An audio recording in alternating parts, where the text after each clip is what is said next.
यवतमाळ जिल्ह्यामध्ये 2 दिवसांपासून होत असलेल्या पावसामुळे जिल्ह्यामधील शेतकऱ्यांनी खरीप पेरणीला सुरुवात केली। यावेळेला अनेक शेतकऱ्यांनी आधुनिक यंत्राच्या पेरणीला पसंती दिल्याचं पाहायला मिळते।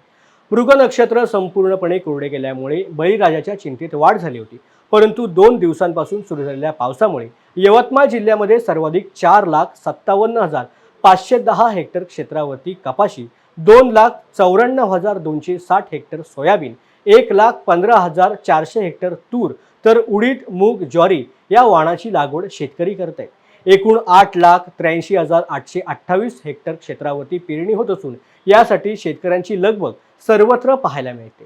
किती पाऊस चांगला झाला, लागवडीला तुम्ही सुरुवात करताय काय सांगाल? गेल्या 2-3 दिवसाच्या अगोदर चांगला मोठा पाऊस झाला, त्याच्यामुळं आम्ही कपाशीची लागवड चालू केलेली आहे।